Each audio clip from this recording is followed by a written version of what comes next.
बिस्मिल्लाहिर्रहमानिर्रहीम। अस्सलाम वालेकुम दोस्तों।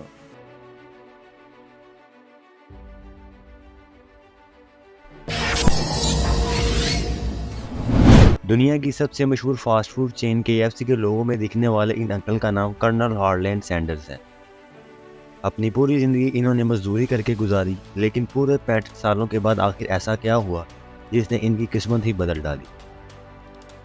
कामयाबी के इस सफ़र में इन्होंने किन किन मुश्किलात का सामना किया। तो नाज़रीन, हार्लैंड सैंडर्स 9 सितंबर 1890 को इंडियाना के शहर हेनरीविल के करीब एक छोटे से फार्म पर पैदा हुए।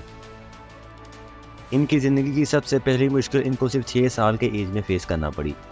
वो मुश्किल थी इनके वालिद का इंतकाल, क्योंकि ये अपने भाइयों में सबसे बड़े थे और इनकी माँ को पैसे कमाने के लिए सारा दिन घर से बाहर रहना पड़ता था। इसी वजह से हार्लैंड पर इतनी छोटी सी उम्र में ही अपने छोटे बहन भाइयों को पालने की जिम्मेदारी आ चुकी थी।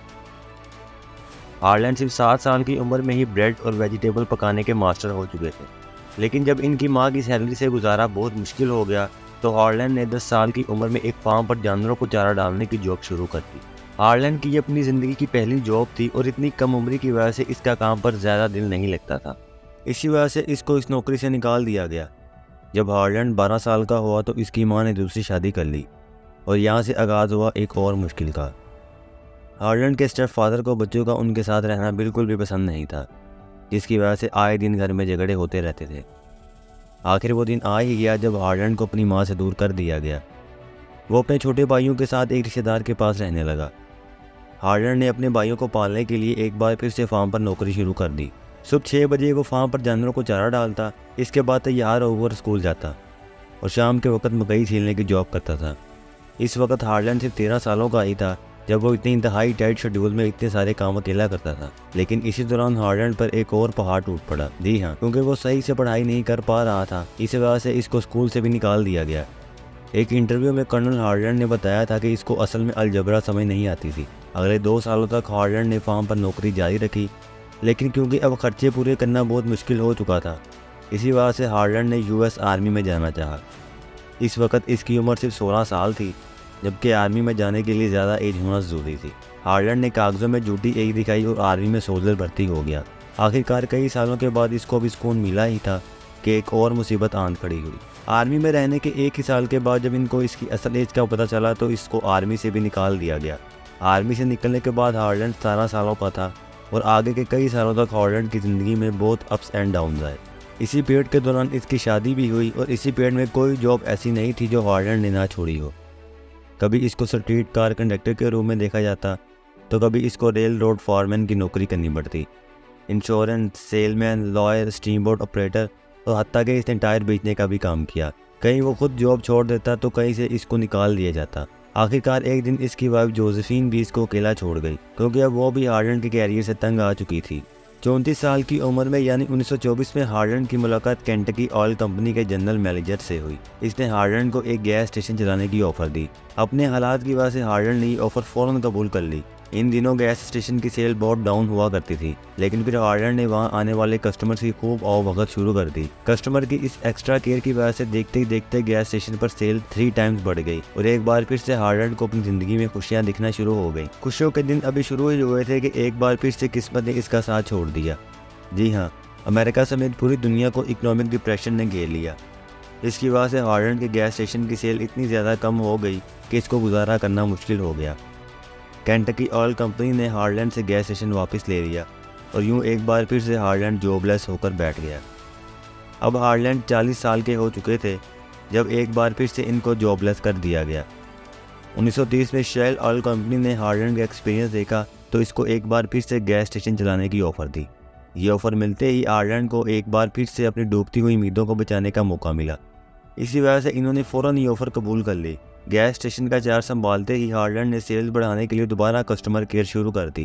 क्योंकि यह स्टेशन एक हाईवे पर मौजूद था, इसी वजह से वहां आने वाले मुसाफिरों को हार्लैंड प्राइवेट तौर पर मुख्तलिफ चीज़ें पकाकर खिलाता था। इस वक्त इसने अपने रूम में सिर्फ एक डाइनिंग टेबल रखी थी जिस पर 6 लोग बैठकर खा सकते थे। पहले तो कस्टमर इसकी बनाई हुई हॉट कुकीज़, कंट्री हैन और स्टिंग बीन्स बहुत पसंद करते थे, लेकिन बाद में इसके मेन्यू में फ्राइड चिकन भी ऐड हो गई।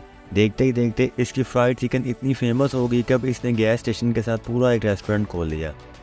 इसमें 142 लोगों के खाने की जगह मौजूद थी और इस रेस्टोरेंट को Harland Sanders court and cafe का नाम दिया गया।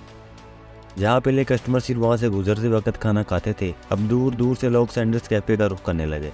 हार्लैंड अपने रेस्टोरेंट से खासा खुश था और दिन ब दिन अपनी फ्राइड चिकन की रेसिपी को इम्प्रूव करता रहा। लेकिन अचानक एक और मसले ने जन्म लिया।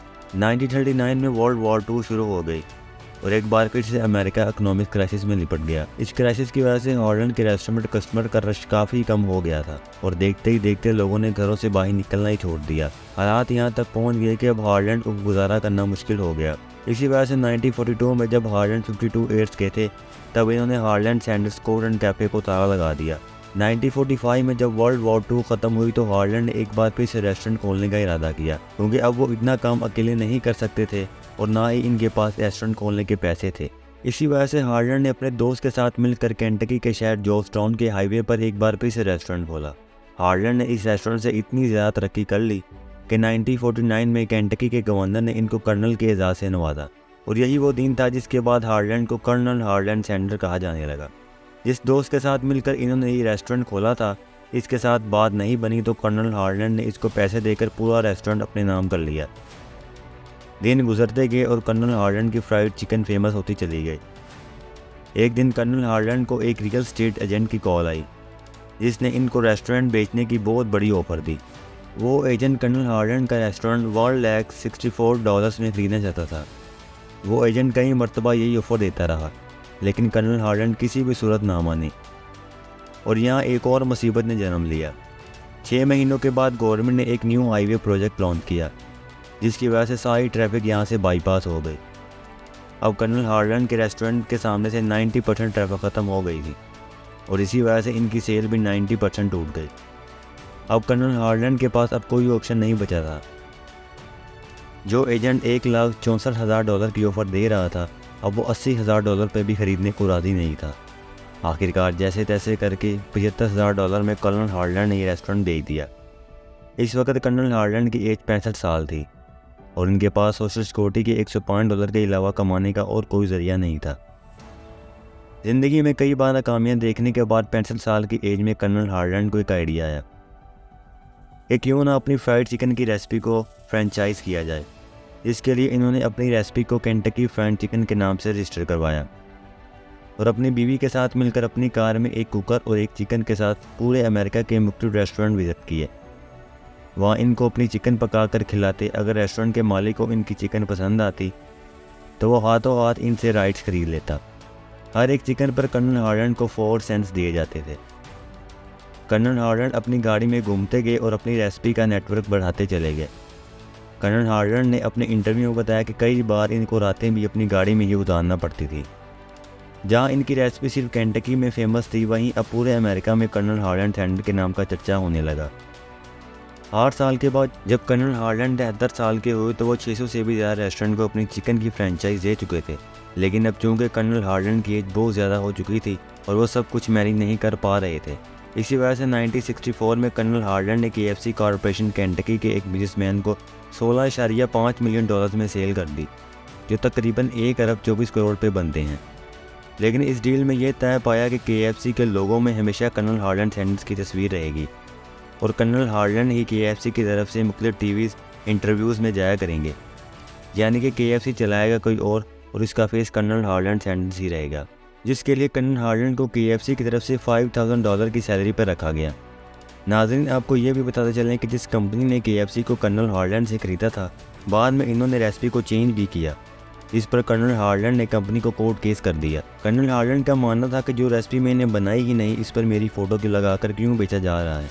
इसी मसले को लेकर कर्नल हार्लैंड ने गुस्से में आकर अपनी बीवी क्लोडिया सैंडर्स के नाम से शेल्बीविल में एक रेस्टोरेंट खोला, जहाँ पर ओरिजिनल KFC चिकन का मेन्यू रखा गया। लेकिन ये बात इनकी अपनी बनाई हुई KFC कॉरपोरेशन को बिल्कुल भी अच्छी नहीं लगी और इन्होंने भी कर्नल हार्लैंड सैंडर को कोर्ट में सू कर दिया। कोर्ट के फैसले में ये कहा गया कि कर्नल हार्लैंड इस रेस्टोरेंट को नहीं चला सकते। इसी वजह से इनको क्लोडिया सैंडर कैफ़े बेचना पड़ गया। लेकिन आज भी वो restaurant Claudia Sanders dinner house के नाम से मौजूद है और ये दुनिया का वाहिद नॉन KFC रेस्टोरेंट है जहाँ पर KFC की ऑथराइज फ्राइड चिकन सेल होती है। 90 ईयर की एज में कर्नल हार्लैंड सैंडर की मुश्किल तरीन ज़िंदगी पर फुल स्टॉप लग गया। आई होप आपको इस वीडियो से नया कुछ ज़रूर जानने को मिला होगा और आपको ये वीडियो पसंद आया होगा। अगर आपको ये वीडियो अच्छा लगा तो इसे अपने दोस्तों के साथ शेयर ज़रूर कीजिएगा। अब मैं मिलूँगा आपसे एक नई इंटरेस्टिंग वीडियो में। तब तक के लिए अपना बहुत सा ख्याल रखिएगा। Thanks for watching this video. अल्लाह हाफिज़।